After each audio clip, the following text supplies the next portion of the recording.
ఆమెను మనం చూడలేకపోయినాము.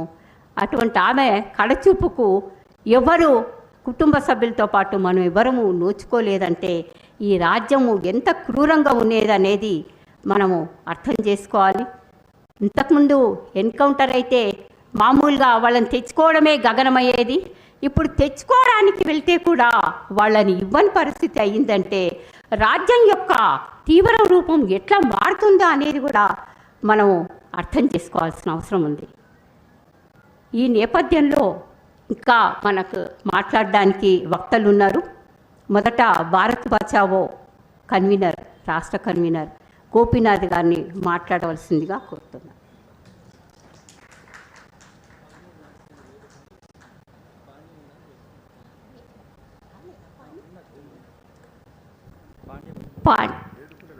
రాష్ట్ర కార్యవర్గ విరసం సభ్యుడు పాణి రావాల్సిందిగా కోరుతున్నాం. ఇంతకుముందే పిలుస్తున్నారు పాణి.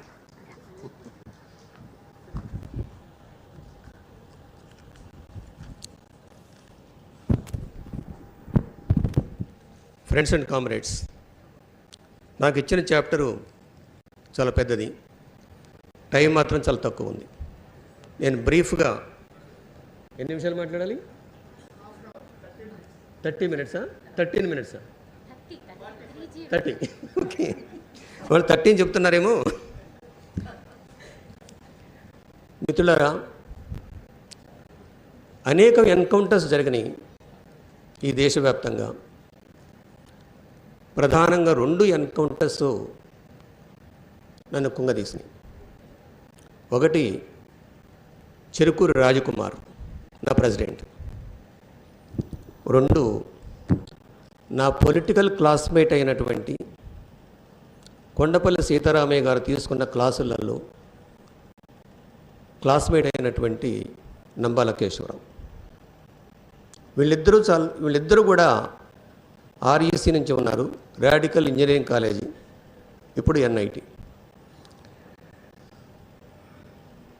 ఒక మాట ఉన్నది చరిత్రలో, this world owes a lot to the rebellion అని. This world owes a lot to the rebellion. తిరుగుబాటుదారుడికి ఈ ప్రపంచం రుణపడి ఉంది అన్నారు. ఇది వాస్తవమా కాదా? ఈ ప్రపంచమే రుణపడి ఉంది. ప్రపంచవ్యాప్తంగా, అదేవిధంగా ఈ దేశవ్యాప్తంగా అసలు ఈ భూమి ఎవరిది? ఈరోజు కర్రిగుట్టల గురించి మాట్లాడుతున్నాం. 1983 అక్టోబర్లో ఈ గుజరాత్ దండుపాళ్యం బ్యాచ్ ఏదైతే ఉందో, మోడీ షాలు కర్రిగుట్టల మీద ఈరోజు ఎందుకు కాన్సన్ట్రేట్ చేస్తున్నారనేది మనం అర్థం చేసుకోవాలి. 1983లో మొట్టమొదట మిలిటరీ ట్రైనింగ్ క్యాంప్ కర్రిగుట్టల మీద జరిగింది. అది 1983 అక్టోబర్లో. నన్ను కిడ్నాప్ చేసి వైద్యం చేద్దుగా రమ్మని చెప్పేసి తీసుకెళ్లారు. ఇది నేను పోలీసులు చెప్పిన ఆన్సరు.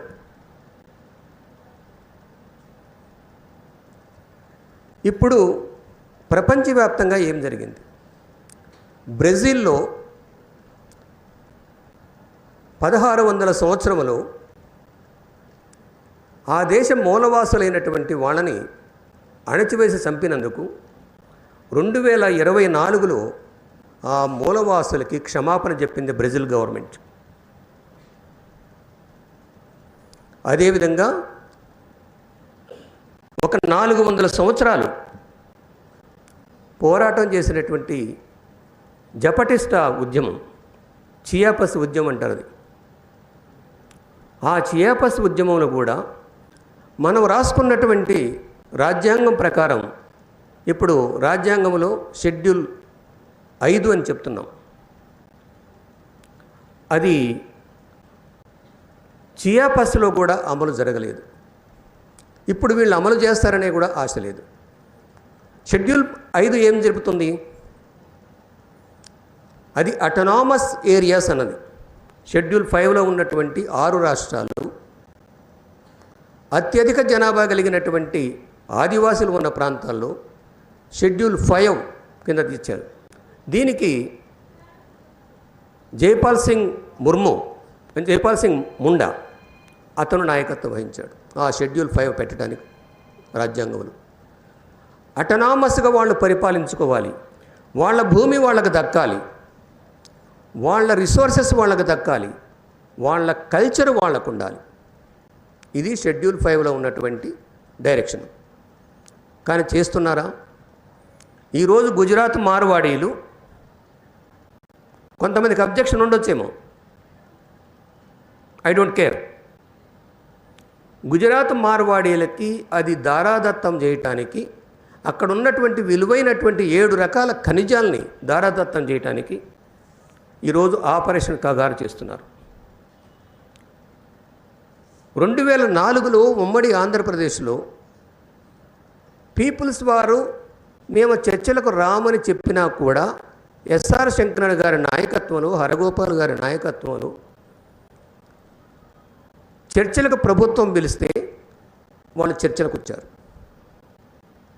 చర్చలకు వచ్చిన తర్వాత ఈ ప్రభుత్వం చేసినటువంటి దురాగతం ఏమిటంటే, రియాజ్ అనేటువంటి చర్చల్లో పాల్గొన్న వాడిని చంపేసింది సిరిసిల్ల కరీంనగర్ ఆ ప్రాంతంలో.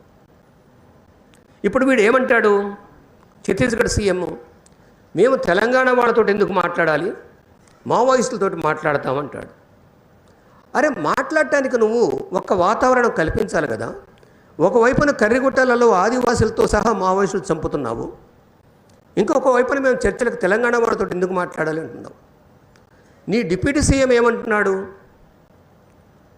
ఆయుధాలు ప్రక్కన పెట్టేసి వస్తే చర్చలు చేస్తామంటున్నారు.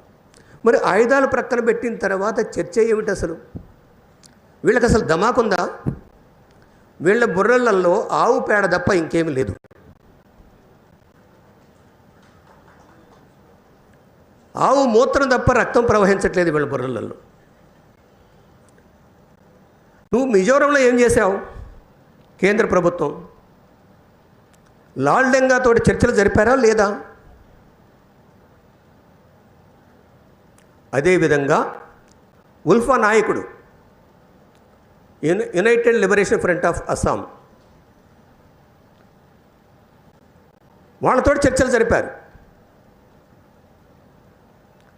నాగాల్యాండ్ వాళ్ళతోటి, నాగా నేషనలిస్ట్ కౌన్సిల్ తోటి వాళ్ళు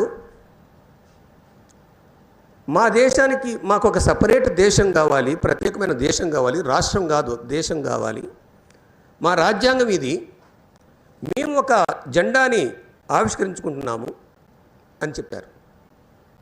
మరి ఈరోజు ఛత్తీస్గఢ్లో ఉన్న ఆదివాసులు కానీ వాళ్ళకి రక్షణ కల్పిస్తున్నటువంటి, ఈ దొంగల నుంచి రక్షణ కల్పిస్తున్నటువంటి మావోయిస్ట్ పార్టీ కానీ అడిగిందా మాకు సపరేట్ దేశం కావాలని? వీళ్ళు ఫోజులు కొట్టుకుంటూ వెళ్ళేసి కర్రిగుట్టల మీద జెండా ఆవిష్కరించారు. అరే, నీకు దమ్ములుంటే ఆ పాకిస్తాన్ మీద జెండా ఎగరేరా? 2వ ప్రపంచ యుద్ధంలో బెర్లిన్ దగ్గర ప్రెసిడెంట్ హౌస్ మీద రెడ్ ఆర్మీ జెండా ఎగరేసింది. నువ్వు కర్రిగుట్టల మీద జెండా ఎగరేస్తే ఏమిటి ఉపయోగం? నీ బత్తాయిలకు సంతోషం కలుగుతుందేమో. సో ఈరోజు శాంతి చర్చలు కావాలి, సీజ్ ఫైర్ కావాలి అంటే దాన్ని దేశద్రోహుల కింద జమ కడుతున్నారు. ఇక్కడ మీరంతా కూడా దేశద్రోహులే, కానీ నేను కాదు. ఈ దేశం నాది, ఈ భూమి నాది. నువ్వు ఎప్పుడైతే క్రీస్తు పూర్వం 1500-1800 శతాబ్దంలో ఈ దేశమే దండెత్తి వచ్చావు, అప్పుడు ఉన్నటువంటి సింధు నాగరికతని నాశనం చేశావు, గొడ్డలి వేట్లతోటి వాళ్ళని నరికేసి చంపావు, అప్పుడే నువ్వు దేశద్రోహివి. నువ్వు ఈ దేశానికి చెందినవాడివి కాదు. నీకు పరిపాలించే అధికారం లేదు. సింధు నాగరికత ధ్వంసమైన తర్వాత అక్కడ పణులను లొంగ తీసుకున్నారు, అక్కడ ఉన్నటువంటి నిషాదులను లొంగ తీసుకున్నారు, అక్కడ ఉన్నటువంటి నాగజాతిని లొంగ తీసుకున్నారు. మొండాలను లొంగ తీసుకున్నారు, ఇప్పుడు గోండ్ల మీద పడ్డారు. ఇది ఈ దేశ చరిత్ర. మరి ఇప్పుడే శాంతి చర్చలు జరుగుతున్నాయా? ఇప్పుడే మనం ప్రపోజ్ చేస్తున్నామా? శాంతి చర్చలు మాట్లాడితే మావోయిస్టు, లేకుంటే అర్బన్ నక్సలైట్. ఒకవేళ శాంతి చర్చలు డిమాండ్ చేయటమే అర్బన్ నక్సలైట్ అయితే మనం అందరం అర్బన్ నక్సలిస్ట్ అని మనం అనుకుందాం. We're all, doesn't matter. ఏ దేశ చరిత్ర చూసినా కూడా అక్కడ ఉన్నటువంటి మూలవాసుల్ని ధ్వంసం చేయటమే ఈ దేశాల చరిత్ర. 1506లో 1495లో కొలంబస్ అమెరికాకు వెళ్ళి అక్కడ ఉన్నటువంటి ఆదివాసుల్ని, వాళ్ళని రెడ్ ఇండియన్స్ అన్నారు, రెడ్ ఇండియన్స్ని సర్వనాశనం చేసి యూరోపియన్స్ అక్కడ ఉన్న బంగారు గలను దొంగకొని వాళ్ళని నాశనం చేశారు. నేను వాషింగ్టన్ డీసీకి వెళ్ళినప్పుడు అడిగాను అక్కడ ఉన్నటువంటి గైడ్ని. అక్కడ ఒక పెద్ద మ్యూజియం ఉన్నది వాషింగ్టన్లో. ఆ మ్యూజియం దగ్గరకు పోయేసి మాల్కమ్ ఎక్స్ ఉన్నాడు, తర్వాత లూథర్ మార్టిన్ కింగ్ జూనియర్ ఉన్నాడు, వాళ్ళ ఫోటోలు ఉన్నాయి. నేను అడిగింది ఏంటంటే రెడ్ ఇండియన్స్ చూడొచ్చా అని అడిగాను. చూడొచ్చు అన్నది ఆ గైడు.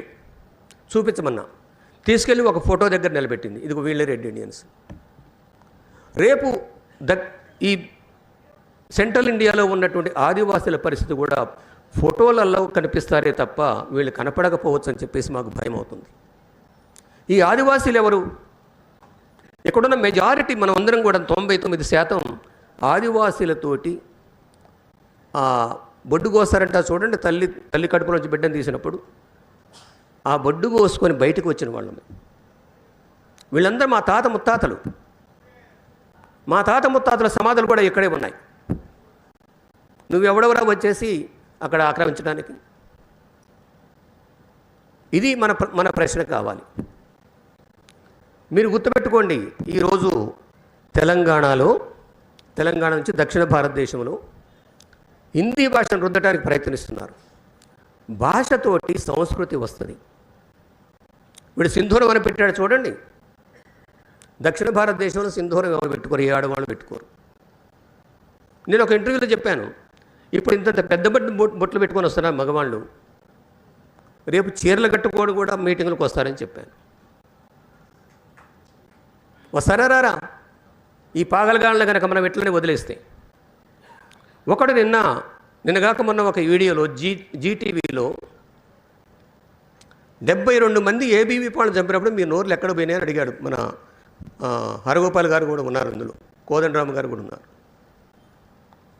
మరి 81లో 120 మంది గోండ్లు చంపినప్పుడు మీ నోర్లు ఎక్కడ పడ్డాయి? జార్జి రెడ్డిని చంపినప్పుడు మీ నోరు ఎందుకు మూసారా, గాడిదెల్లారా అని నేను అడగదలుచుకున్నాను. 72 ఏప్రిల్ 14వ తారీఖున ఉస్మానియా యూనివర్సిటీలో జార్జి రెడ్డి లాంటి మేధావిని చంపినప్పుడు మీ నోరు ఎందుకు తిరగలేదు? మీరంతా దేశభక్తులైతే, మీరంతా మీ ధర్మాన్ని స్థాపించే వాళ్ళైతే జార్జి రెడ్డి చంపినప్పుడు మాట్లాడలేదు.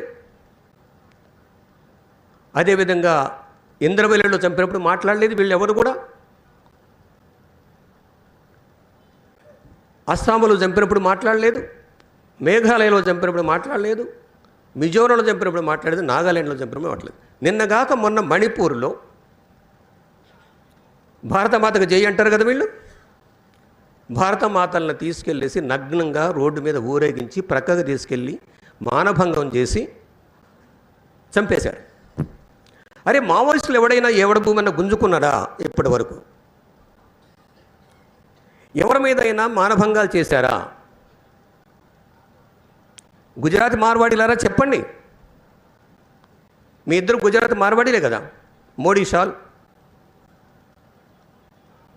మావోయిస్టులు ఎక్కడైనా భూమిని గుంజుకున్నారా? ఎక్కడైనా ఒక స్త్రీని రేప్ చేశారా? వాళ్ళు మిగిల్చుకుంది ఏమిటి? వాళ్ళ పేరు మీద ఒక చిన్న ఆస్తి ఉందా? ఒక సెంటు భూమి కూడా లేదు కదా. ఈ దేశం కొరకు రక్త తర్పణ చేసే వాళ్ళని మీరు ఎట్లా దేశద్రోహులు అంటారు? I say you're all fake patriots. మేము నిజమైన దేశభక్తులమి. ఎందుకంటే ఈ భూమి మాది, ఇందులో ఉన్నటువంటి ప్రతి సర్వ సంపదల మాయే, మా ఆదివాసులివి. మీరేం చేయదలుచుకున్నారు? మీరు ఎన్ని అబద్ధాలు ఆడారు? మీకు తెలుసా? 28 మంది 28 లక్షల కోట్ల రూపాయలు మన డబ్బును మనం దాచుకున్నటువంటి చిన్న పైసలు బుడ్డ పైసలు తీసుకెళ్ళి బ్యాంకులో పెడితే 28 మంది బ్యాంకులు దోచుకున్నారు. ఈ బ్యాంకులు దోచుకున్న వాళ్ళల్లో 28 మందిలో ఒక్కడే విజయమాల్య అనే దక్షిణ భారతదేశానికి చెందినవాడు. మిగతా 27 మంది గుజరాత్ మార్వాడీలు. నా దగ్గర లిస్ట్ ఉంది.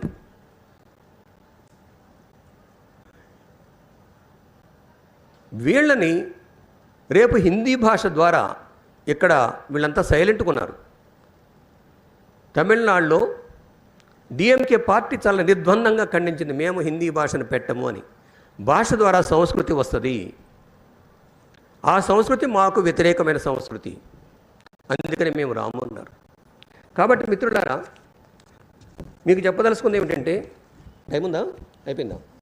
ఉంది.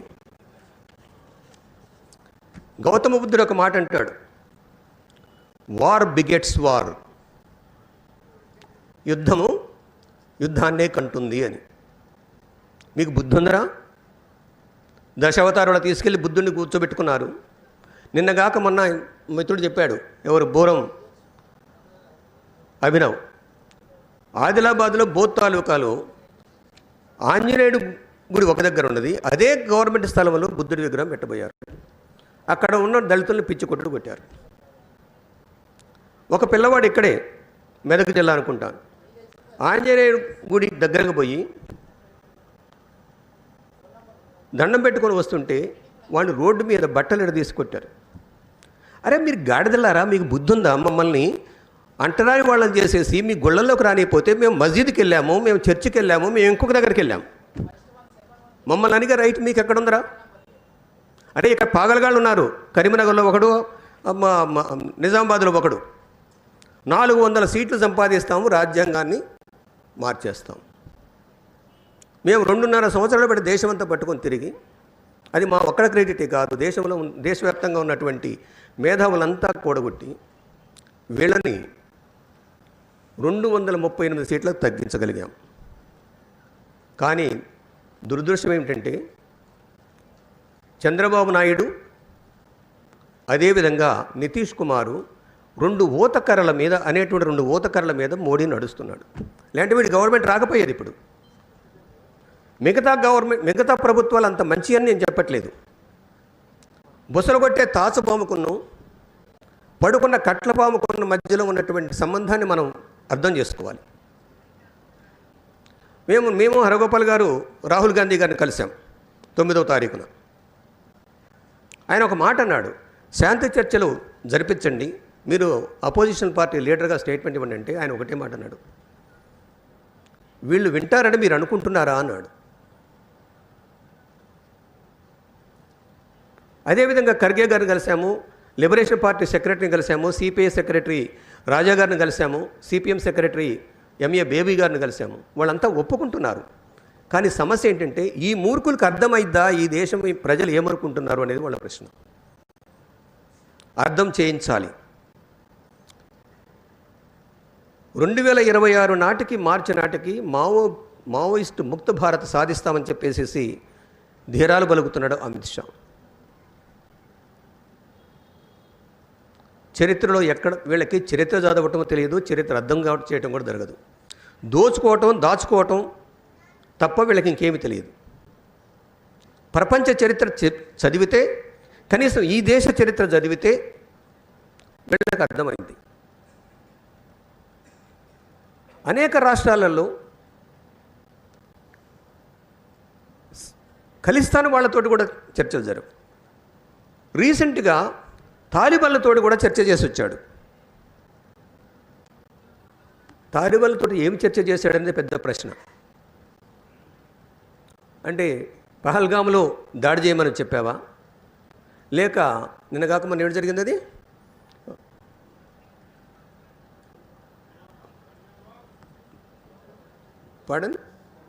పహల్గామ్ కన్నా ముందు పుల్వామా పుల్వామాలో ప్రతి 100 గజాలకి ఒక సిపాయి ఉంటాడు. ఆ ఆర్డీఎక్స్ వేసుకున్నటువంటి ట్రక్ ఎట్లా వస్తుందిరా? మేము అధికారంలోకి వచ్చిన తర్వాత దాడులు చేయకుండా నిలిపామన్నారు. నా దగ్గర డేటా ఉంది. ఆ డేటా ఏమిటంటే 27 సార్లు ఈ దేశం మీద దాడి జరిగింది.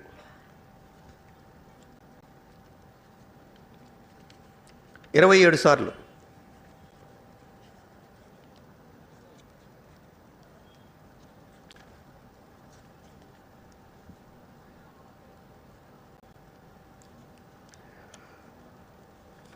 ఇది 2014లో కత్వా ట్రక్ హైజాక్ జరిగింది.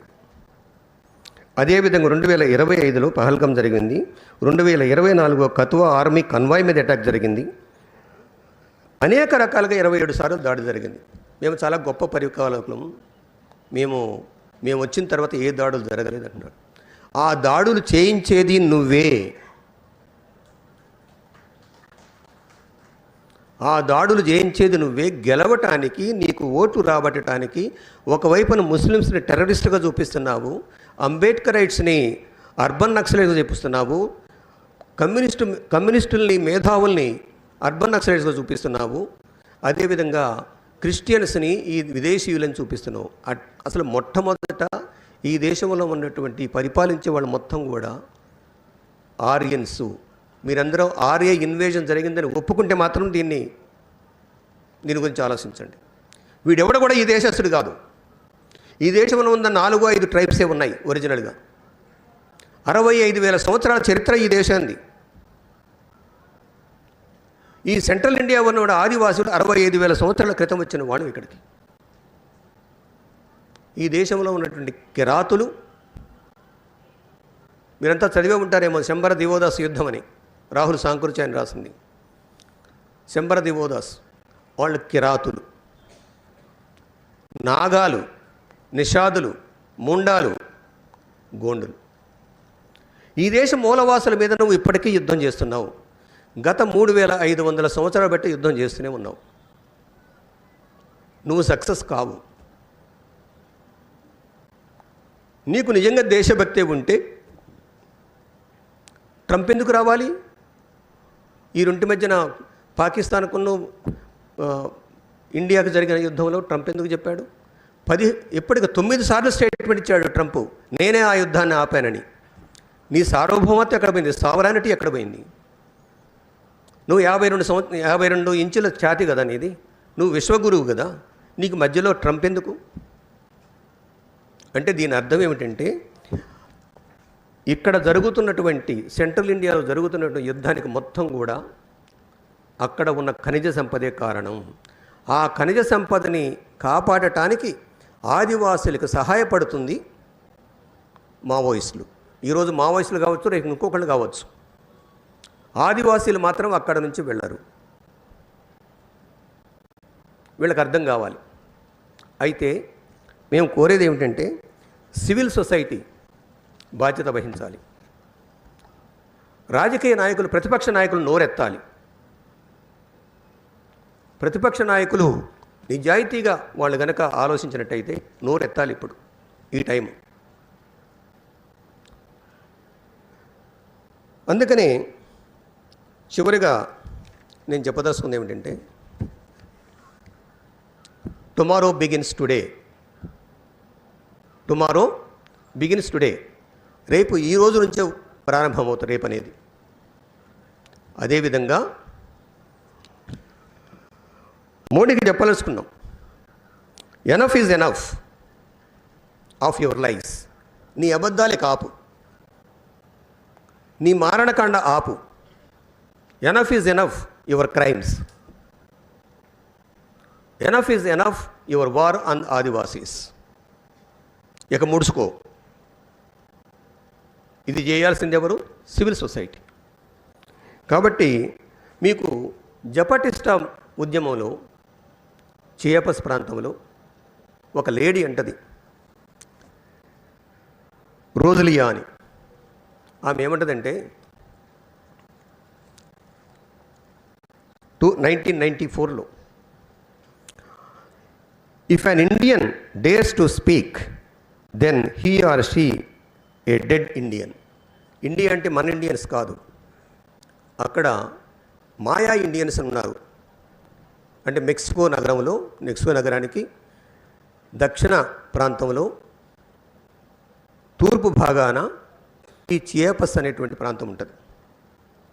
అందులో ఉన్నటువంటి ఒక గెరిల్లా అంటది 1994లో. ఒకవేళ ఒక ఇండియన్ కనుక ప్రశ్నించినట్లయితే అది డెడ్ బాడీగా మారుతుంది అని మనం ఇప్పుడు ఆలోచించుకోవాలి. చచ్చినా బ్రతికినా ఈ మార్వాడి దోపిడీని ఆపాలి. దక్షిణ భారతదేశం మీద వీళ్ళ దండయాత్రను ఆపాలి. మీకు ఇష్టం ఉంటుందో ఉండదో నేను ఒక విషయం చెప్తాను. ఆర్యావర్తం అనేది వింధ్యా పర్వతాల వరకు సాగింది. రాముడు అనేవాడు ఎవడు కాదు, పుష్యశృంగమిత్రుడే రాముడు. పుష్యశృంగమిత్రుడు బృహద్రథుని చంపిన తర్వాత వీడు రాముడు అవతారం ఎత్తాడు. రాముడు అవతారం ఎత్తి చేసింది ఏమిటి? వీడు ఏం చేశాడంటే, సీత అడుగుద్ది, నీకేమైనా పిచ్చి పెట్టిందా, అమాయకులను ఆదివాసులు ఎందుకు చంపుతున్నావు ఈ ప్రాంతంలో అడుగుద్ది. సీత జోసెఫ్ అనే పుస్తకం ఉంది, చదవండి. నార్ల వెంకటేశ్వరరావు గారు రాశారు. ఇప్పుడు వాళ్ళు వింధ్యా పర్వతాలు దాటి దక్షిణ భారతదేశం మీద దండెత్తడానికి వచ్చారు.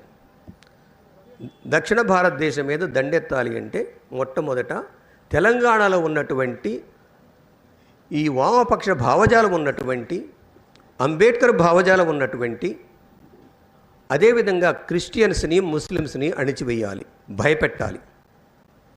నంబాల కేశవరావుని చంపడం అనేది యాదృచ్ఛికం కాదు, ఇది చాలా క్యాలిక్యులేటెడ్ మర్డర్. ఇది మనంతా భయపెట్టాలని, ఇలాంటి మీటింగులు జరగవద్దు అని.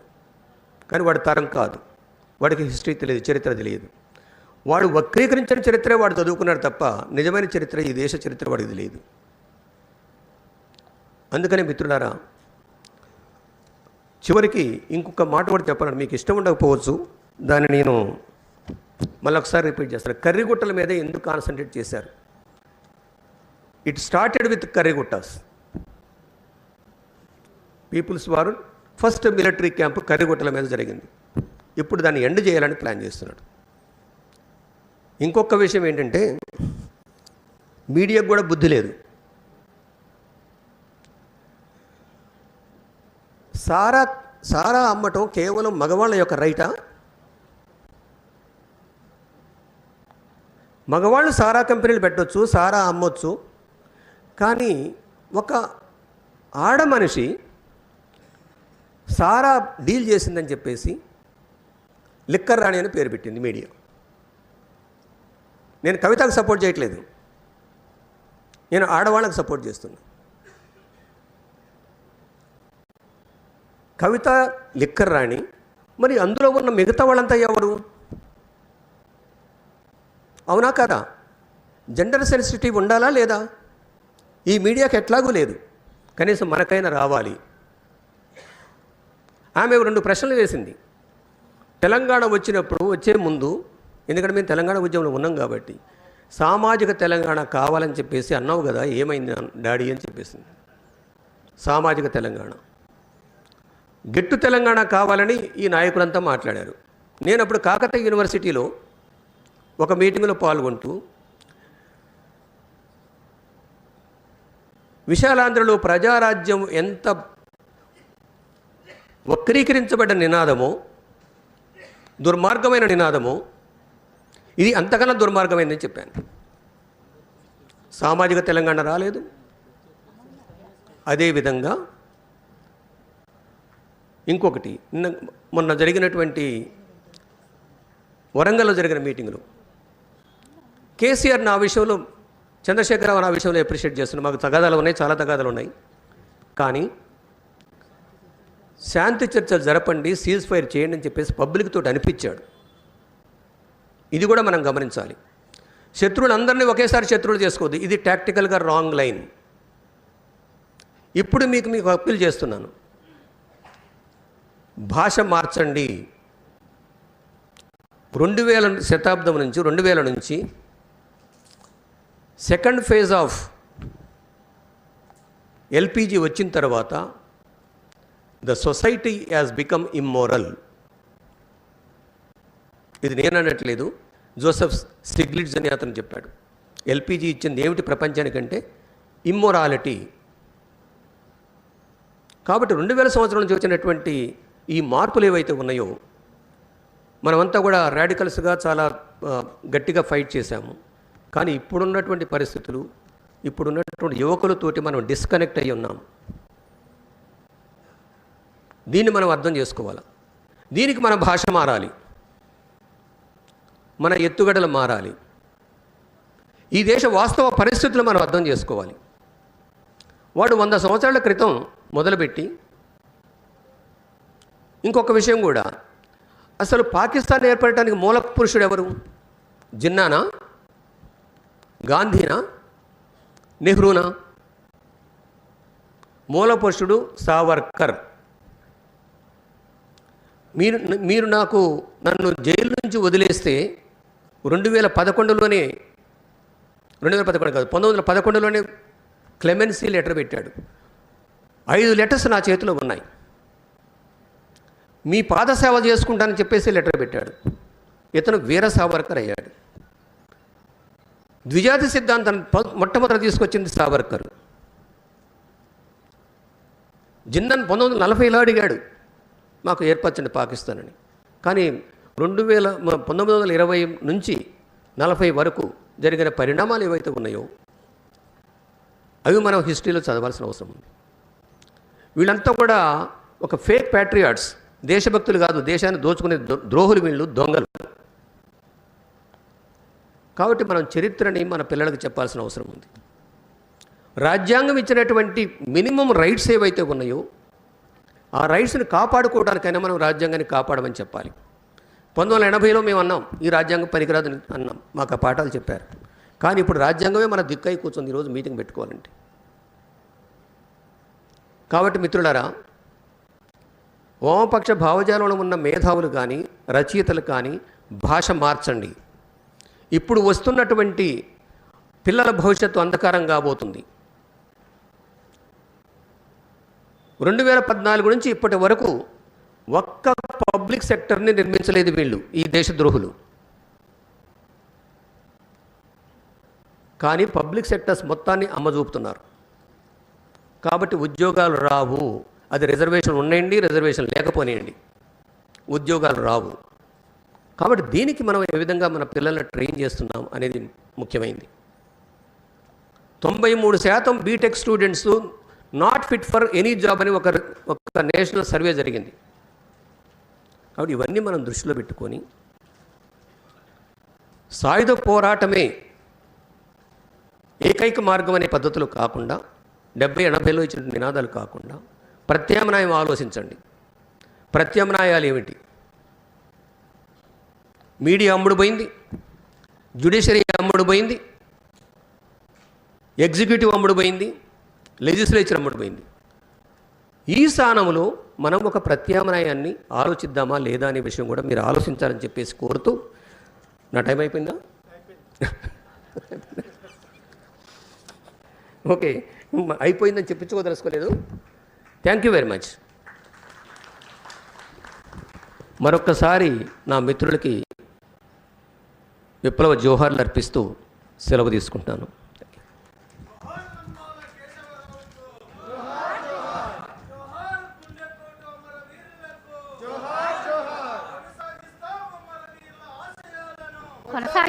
కొనసాగిద్దాం. నిలిపివేయాలి.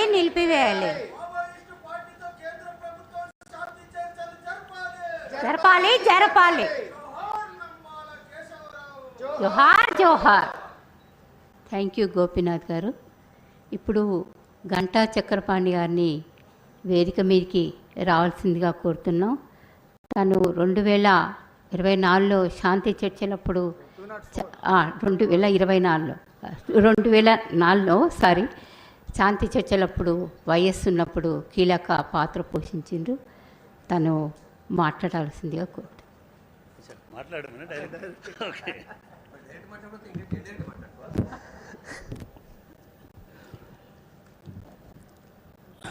అందరికీ నమస్కారం. ముఖ్యంగా వేదిక మీద ఉన్నటువంటి పెద్దలు, ఉదయం నుంచి అనేక కోణాల్లో శాంతి చర్చల